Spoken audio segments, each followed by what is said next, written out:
నమస్కారం. నేను తేజస్వి. ఇప్పుడు ప్రస్తుతం క్రేజ్ ఉన్నటువంటి కోర్సెస్లో ఏబిఎం కోర్స్ ఒకటి. సో ఏబిఎం కోర్సెస్కి సంబంధించి స్టూడెంట్స్కి మోర్ దెన్ డౌట్స్ ఉంటాయి. ఆ డౌట్స్ని క్లియర్ చేయడానికి భారతదేశం educational services managing director Rajasekhar Reddy గారు మనతో ఉన్నారు. ఆయన అడిగి మరిన్ని విశేషాలను తెలుసుకుందాం. నమస్కారం అండి. నమస్తే అండి. సార్ చెప్పండి, ఏబిఎం కోర్స్కి ఇంత క్రేజ్ రావడానికి కారణాలు ఏంటి? సో అగ్రికల్చర్ బిజినెస్ మేనేజ్మెంట్కు క్రేజ్ అనేది ఇది ఆపర్చునిటీస్ పరంగా వచ్చింది కాదండి. చెప్పాలంటే కనుక ఇన్స్టిట్యూషన్స్ అనేది తక్కువ ఉన్నాయి, స్టూడెంట్స్ ఈ ప్రోగ్రామ్ కోసం పోటీ పడే వాళ్ళు ఎక్కువ ఉన్నారనమాట. మనము 2015-16 అకాడమిక్ ఇయర్ వరకు తీసుకుంటే అగ్రికల్చర్ అలైడ్ ప్రోగ్రామ్స్ ఏవైతే ఉన్నాయో బీఎస్సీ అగ్రికల్చర్ అవ్వచ్చు, horticulture, fisheries, food technology, biotechnology, అలాగే ఫారెస్ట్రీ లాంటి కోర్సెస్ చేసే స్టూడెంట్స్ వాళ్ళకు కోర్స్ కంప్లీషన్ తర్వాత ప్లేస్మెంట్స్ అనేది ఈజీగా దొరికేటివి. మన గవర్నమెంట్ సెక్టార్లోనో లేదంటే ప్రైవేట్ ఇండస్ట్రీస్లో ఎక్కడో ఒక చోట ఆపర్చునిటీస్ ఎక్కువగా ఉండేటివి. దానివల్ల ఎవరు కూడా హైయర్ ఎడ్యుకేషన్కి అనేది పెద్దగా ఇంట్రెస్ట్ చూపించే వాళ్ళు కాదు. అయితే ఇప్పుడు ఏమైపోయిందంటే 2016 తర్వాత నుండి గవర్నమెంట్ సెక్టార్లో చాలా వరకు ఆపర్చునిటీస్ చెప్పాలంటే కనుక చాలా తగ్గిపోయాయండి. అప్పుడు ఏదైతే నోటిఫికేషన్స్ వచ్చాయో వాటిల్లో ఇప్పుడు అట్లీస్ట్ 5-10% కూడా నోటిఫికేషన్స్ అనేది రావట్లేదు. సో అందరూ ప్రిఫరెన్స్ అనేది ఇప్పుడు ప్రైవేట్ జాబ్స్ మీద అయిపోయింది. సో ప్రైవేట్ కంపెనీస్లో ఏమైపోయిందంటే ప్యాకేజ్ మనకు ఐటీ ఇండస్ట్రీలో ఇచ్చినట్లు అగ్రికల్చర్ ప్రోగ్రామ్ కంప్లీట్ చేసిన వాళ్ళకి రావట్లేదు. అదే అగ్రి బిజినెస్ మేనేజ్మెంట్ చేసిన స్టూడెంట్కు మళ్ళీ మంచి ప్యాకేజ్ అనేది ఇస్తూ ఉన్నారనమాట. అందుకు students at least agri business management చేస్తే కనుక కోర్స్ కంప్లీషన్ తర్వాత మంచి ప్యాకేజ్తో సెటిల్ అవ్వచ్చు ప్రైవేట్ కంపెనీస్లోనేసి ఈ ప్రోగ్రామ్కి అనేది ఇంట్రెస్ట్ ఎక్కువ చూపిస్తున్నారు. అయితే దీనికి మనం సిటీ వైజ్ తీసుకుంటే కనుక చాలా తక్కువ ఇన్స్టిట్యూషన్స్ ఉన్నాయి. ఎంటైర్ ఇండియాలో హార్డ్లీ మనం ఒక 30-35 ఇన్స్టిట్యూషన్స్ మాత్రమే ఈ కోర్స్ అనేది ఆఫర్ చేస్తూ ఉన్నాయండి. ఈ 30-35లో కూడా క్వాలిటీ ఎడ్యుకేషన్ ఆఫర్ చేసేవి చెప్పాలంటే కనుక ఒక 5-10 ఇన్స్టిట్యూషన్స్ మాత్రమే ఉన్నాయన్నమాట. సో దానివల్ల తక్కువ ఇన్స్టిట్యూషన్స్ ఉన్నాయి కాబట్టి స్టూడెంట్స్ ఎక్కువగా అగ్రికల్చర్ బిజినెస్ మేనేజ్మెంట్ కోసం సెర్చ్ అనేది చేస్తున్నారు. సో దీంట్లో కూడా agriculture business management program offer చేసే టాప్ బిజినెస్ స్కూల్స్లో కానివ్వండి, యూనివర్సిటీస్లో కానివ్వండి మంచి ప్లేస్మెంట్స్ ఉన్నాయి. కానీ కొంత క్వాలిటీ లేని ఇన్స్టిట్యూషన్స్లో మాత్రం ప్లేస్మెంట్స్ పరంగా స్టూడెంట్స్ అయితే ప్రాబ్లం ఫేస్ చేస్తూనే ఉన్నారనమాట. సో ఇక్కడ ప్రోగ్రామ్కు డిమాండ్ కంటే కూడా ఇక్కడ స్టూడెంట్స్ ఎక్కువ మంది ఉన్నారు కాబట్టి ఆపర్చునిటీస్ కోసం ఇన్స్టిట్యూషన్స్ అనేది ఎక్కువగా సెర్చ్ చేస్తూ ఉంటారండి. ఓకే, ఏబిఎం కోర్స్ చదవడానికి జీడీ గోయింకా యూనివర్సిటీని ఎందుకు ఎంచుకోవాలంటారు సార్? మనకు చాలా యూనివర్సిటీస్ ఉన్నాయండి ఈ కోర్స్ ఆఫర్ చేసేవి. అగ్రికల్చర్ బిజినెస్ మేనేజ్మెంట్ అనేది దగ్గర ఒక 15-20 యూనివర్సిటీస్లో ఈ ప్రోగ్రామ్ ఆఫర్ చేస్తూ ఉంటే దీంట్లో జీడీ గోయింకా యూనివర్సిటీ విషయానికి వస్తే కనుక ఇది ఢిల్లీలో ఉందండి. సో నేను ఎప్పుడూ ఒకటి చెప్తూనే ఉంటాను, లొకేషన్కి అనేది ఫస్ట్ ఒక ఇంపార్టెన్స్ అనేది ఇవ్వాల్సి ఉంటుంది student. Agriculture business management select చేసుకునే స్టూడెంట్ ఫర్దర్గా అగ్రికల్చర్ అలైడ్ ఇండస్ట్రీస్లోనే వాళ్ళు ఆపర్చునిటీస్ అనేది ఉంటాయి. సో అగ్రికల్చర్ అలైడ్ ఇండస్ట్రీస్ మనకి ఎక్కువగా ఢిల్లీ సరౌండింగ్స్లో ఉన్నాయి కాబట్టి స్టూడెంట్స్ ఢిల్లీ లొకేషన్లో ఉన్న బెటర్ ఇన్స్టిట్యూషన్స్ కనుక సెలెక్ట్ చేసుకుంటే వాళ్ళకు ఆపర్చునిటీస్ అనేది బాగా ఉంటాయి. సో దీంట్లో జీడీ గోయింకా యూనివర్సిటీ ఎందుకు అనే దానికి, జీడీ గోయింకా యూనివర్సిటీలో BSc agriculture program with ICR accreditation offer చేస్తున్నారు. అలాగే ఎంఎస్సీలో కూడా రీసెర్చ్ వైపు ఇంట్రెస్ట్ ఉన్న స్టూడెంట్స్ ఎంఎస్సీ అగ్రికల్చర్ లాంటి ప్రోగ్రామ్ సెలెక్ట్ చేసుకోవచ్చు. పిహెచ్డి ప్రోగ్రామ్స్ కూడా ఆఫర్ చేస్తున్నారు. సో ఆబ్వియస్గా ఏమవుతుందంటే అగ్రి బిజినెస్ మేనేజ్మెంట్ అనేది కొంత మేనేజ్మెంట్ ప్రోగ్రామ్ అయినప్పటికీ కూడా కొంత టెక్నికల్ నాలెడ్జ్ కోసం అగ్రికల్చర్ ప్రోగ్రామ్స్ యూజీ పీజీ లెవెల్లో ఆఫర్ చేసే ఇన్ఫ్రాస్ట్రక్చర్ అనేది స్టూడెంట్స్కు, ఆ ఫ్యాకల్టీ కూడా స్టూడెంట్స్కి అనేది డెఫినెట్గా సపోర్టివ్గా అయితే ఉంటారనమాట. అండ్ అంతేకాకుండా మనకు జీడీ గోయింకా యూనివర్సిటీలో హ్యూజ్ వాస్ట్ ఇన్ఫ్రాస్ట్రక్చర్ అయితే ఉందండి. 60 ఏకర్స్లో ఉండే ఈ క్యాంపస్ ఎంబీఏ ప్రోగ్రామ్కి ఒక మంచి రెప్యుటేషన్ అయితే జీడీ గోయింకా యూనివర్సిటీకి ఉంది. ఎంబీఏలో బిజినెస్ అనాలిటిక్స్, ఫినాన్షియల్ టెక్నాలజీతో పాటు అగ్రికల్చర్ బిజినెస్ మేనేజ్మెంట్ అనే స్పెషలైజేషన్ కూడా ఆఫర్ చేస్తున్నారు.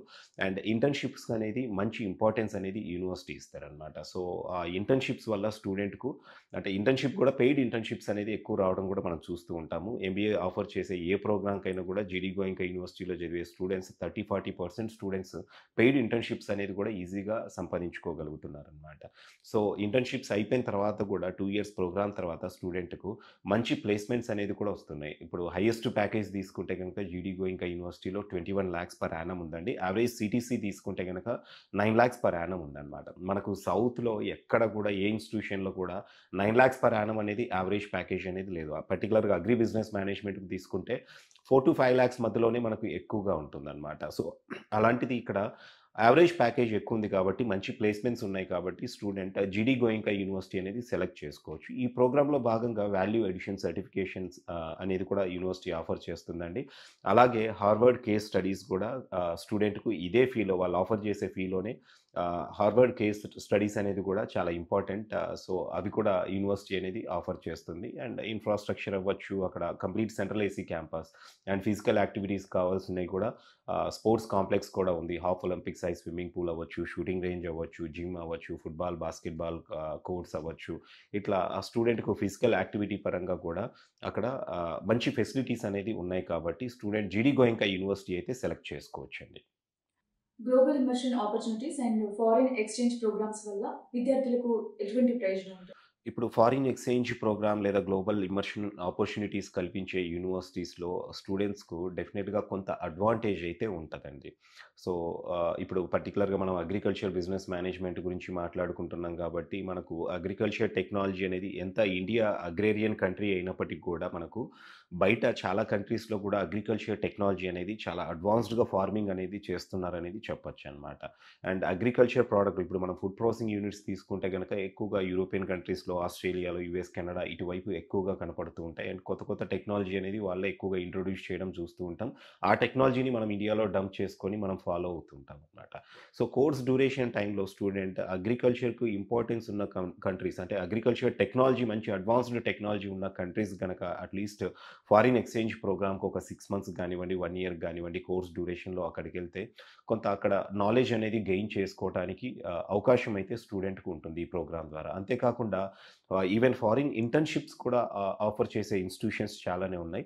సో, మనం జీడీ గోయింకా యూనివర్సిటీలో ఫారిన్ ఇంటర్న్‌షిప్స్ కూడా స్టూడెంట్స్‌కి అనేది ఆఫర్ చేస్తూ ఉంటాము. సో, ఈ టెక్నాలజీ ఎక్కడైతే బాగుంటుందో ఆ కంట్రీకెళ్లారనుకోండి, రిలవెంట్ కంట్రీకెళ్లారనుకోండి స్టూడెంట్ మంచి స్కిల్‌తో గూడా వాళ్ళు ఇక్కడికి ఇండియాకొచ్చిన తర్వాత ఆపర్చునిటీస్ అనేది బాగుంటాయండి. ఓకే. ఏబీఎం కోర్స్ చదివేటటువంటి స్టూడెంట్స్ విదేశాల్లో చదువుతున్నప్పుడు కొంచెం ఆపర్చునిటీస్ లేక కూడా ఇండియాకొచ్చేస్తున్నారు. మరి ఇండియాలో ఆపర్చునిటీస్ ఉన్నాయా? ఈ మధ్య కాలంలో అంటే ఎంఎస్ స్టూడెంట్స్ ఇదివరకు బాగా US, UK, Canada, Australia, New Zealand ఇలాంటి కంట్రీస్‌కి ఎక్కువగా ఎళ్ళేవాళ్ళండి. సేమ్ అదే విధంగా బీఎస్సీ అగ్రికల్చరో లేదంటే హార్టికల్చర్, ఫుడ్ టెక్నాలజీ ఇలాంటి కోర్సెస్ కంప్లీట్ చేసిన స్టూడెంట్స్ గూడా అగ్రికల్చర్ బిజినెస్ మేనేజ్మెంట్ అవ్వచ్చు. ఈవెన్ ఎంఎస్‌లో కూడా రీసెర్చ్ వైపు వెళ్ళటానికి అగ్రోనామీ, సాయిల్ సైన్స్, సీడ్ టెక్నాలజీ ఇలాంటి స్పెషలైజేషన్స్ చేయడానికి గూడా స్టూడెంట్స్ ఎక్కువగా అబ్రాడ్ ఎళ్తూనే ఉండడం మనం చూస్తూనే ఉన్నాము. అయితే అగ్రికల్చర్‌లో అగ్రి బిజినెస్ మేనేజ్మెంట్ పర్టిక్యులర్‌గా తీసుకుంటే గనక బయట ఇప్పుడు యూఎస్, యూకే, కెనడా, ఆస్ట్రేలియా ఎళ్ళే స్టూడెంట్స్ గూడా అక్కడ ఆపర్చునిటీస్ తగ్గిపోవటం. అంటే స్టూడెంట్స్ మైండ్ సెట్ ఎలా ఉందంటే అండి, ఇప్పుడు ఇక్కడ బీఎస్సీ అగ్రికల్చర్ అయిపోయింది. అబ్రాడ్‌కెళ్తే మంచి ప్యాకేజెస్ వస్తాయి అన్నట్లు బయటికెళ్తూనే ఉన్నారు బయటి కంట్రీకి. అక్కడికెళ్ళిన తర్వాత పార్ట్ టైమ్స్ దొరకకపోగా అండ్ అక్కడ మళ్ళీ కోర్స్ కంప్లీషన్ తర్వాత ఆపర్చునిటీస్ లేక స్టూడెంట్స్ మళ్ళీ క్వెషన్ మార్క్‌లో వాళ్ళ కెరీర్ అనేది ఉండడంతోటి ఎక్కువగా మళ్ళీ ఇండియాకనేది రిటర్న్ వస్తూనే ఉన్నారనమాట. అయితే agriculture business management program select చేసుకునే స్టూడెంట్స్ అబ్రాడ్‌లో ఏ విధంగా అయితే ఆపర్చునిటీస్ ప్యాకేజ్ ఎంతైతే సంపాదించగలరో, వాళ్ళు ఇక్కడ ఇండియాలో ఈ కోర్స్ గనక పర్స్యూ చేస్తే అంతే సాలరీస్ అండ్ ప్యాకేజెస్ అనేది వాళ్ళు ఇక్కడ గెయిన్ చేసుకోవడానికి అవకాశం ఉంది. అంటే ప్రాక్టికల్‌గా చాలామంది స్టూడెంట్స్ కూడా అబ్రాడ్‌లో ఎడ్యుకేషన్ కంప్లీట్ చేసిన వాళ్ళకి ధీటుగా ఇక్కడ వాళ్ళు ప్లేస్‌మెంట్స్ అనేది సంపాదించుకొని మంచి ప్యాకేజెస్‌తో సెటిల్ అయిన వాళ్ళు ఉన్నారు కాబట్టి, బయటికెళ్ళిన స్టూడెంట్స్ కూడా ఎక్కువగా కోర్స్ కంప్లీషన్ చేసుకొని మళ్ళీ ఇండియన్ కంపెనీస్‌లో వాళ్ళు జాబ్ కోసం అనేది రిటర్న్ రావడం చూస్తూ ఉన్నామనమాట. జీడీ గోయింకా యూనివర్సిటీలో ఏబీఎం కోర్సెస్‌కి సంబంధించి అడ్మిషన్ ఎలా ఉంటుంది? జీడీ గోయింకా యూనివర్సిటీలో eligibility and admission and fee structure విషయానికి వస్తే అండి, యూనివర్సిటీలో ప్రతి ఎంబీఏలో మనం ఆల్మోస్ట్ అన్ని న్యూ ఏజ్ స్పెషలైజేషన్స్ అన్నీ కూడా ఆఫర్ చేస్తున్నాం. ట్రెడిషనల్ ప్రోగ్రామ్స్, హెచ్ఆర్, ఫినాన్స్, మార్కెటింగ్‌తో పాటు న్యూ ఏజ్ ప్రోగ్రామ్స్ ఏవైతే ఉన్నాయో ఆర్టిఫిషియల్ ఇంటెలిజెన్స్ కానివ్వండి, అలాగే మనం business analytics, financial technology, agriculture business management ఇలా అన్ని స్పెషలైజేషన్స్ ఆఫర్ చేస్తున్నాం. ప్రతి ప్రోగ్రామ్‌కి కూడా మన దగ్గర ఫీజ్ వచ్చేసరికి 9,50,000 అనేది 2 ఇయర్స్‌కు కోర్స్ ఫీ అనేది ఉంటుందండి. ఇది కాకుండా మళ్ళీ హాస్టల్ అనేది సెపరేట్ ఉంటుంది. స్టూడెంట్ రిక్వైర్మెంట్ బట్టి మన దగ్గర క్యాంపస్‌లో సింగిల్ షేరింగ్ నుండి 8 షేరింగ్ వరకు డిఫరెంట్ కేటగిరీస్‌లో హాస్టల్స్ కూడా ఉన్నాయన్నమాట. అండ్ ఇక్కడ ఎలిజిబిలిటీ విషయానికొస్తే గనక గ్రాడ్యుయేషన్‌లో 60% అనేది మినిమమ్ ఉండాలి. 10థ్, 12థ్ అండ్ గ్రాడ్యుయేషన్‌లో 60% ఉండాలి. గ్రాడ్యుయేషన్ పర్స్యూ చేస్తున్న స్టూడెంట్స్ గూడా ఈ ప్రోగ్రామ్‌కనేది అప్లై చేయడానికి ఎలిజిబుల్ అవుతారు. అలాగే నేషనల్ ఎంట్రన్స్ ఎగ్జామినేషన్స్ ఏవైతే ఉన్నాయో క్యాట్ కావచ్చు, జాట్ అవ్వచ్చు, మ్యాట్ క్యాట్ లాంటి ఎంట్రన్స్ ఎగ్జామినేషన్ రాసి వాటిల్లో మంచి స్కోర్ ఉన్న స్టూడెంట్‌కు కొంత స్కాలర్‌షిప్ అనేది కూడా ఇవ్వడం జరుగుతూ ఉందండి. సో, స్టూడెంట్స్ ఎవరైతే గ్రాడ్యుయేషన్‌లో మినిమమ్ 60% ఉండి ఈ నేషనల్ ఎంట్రన్స్ ఎగ్జామినేషన్స్‌లో ఏదో ఒకటి అపియర్ అయిన స్టూడెంట్స్ ఆన్‌లైన్‌లో అప్లై చేసుకోవాల్సి ఉంటుంది. వన్స్ ఆన్‌లైన్‌లో అప్లికేషన్ అయిన తర్వాత పర్సనల్ ఇంటర్వ్యూ ఉంటుందండి. పర్సనల్ ఇంటర్వ్యూలో స్టూడెంట్ పర్ఫార్మెన్స్ బట్టి ఇక్కడ అడ్మిషన్ అనేది కేటాయించడం జరుగుతూ ఉందన్నమాట. Thank you sir. Thank you అండి. చూశారు కదా, ఏబిఎం కోర్స్కి సంబంధించి మోర్ దాన్ ఇన్ఫర్మేషన్ ఇచ్చారు మన దేశం educational services managing director Rajasekhar Reddy గారు. మరో మంచి ఎడ్యుకేషన్కి సంబంధించినటువంటి ఇన్ఫర్మేషన్తో మళ్ళీ కలుద్దాం. అంతవరకు సెలవు. నమస్కారం.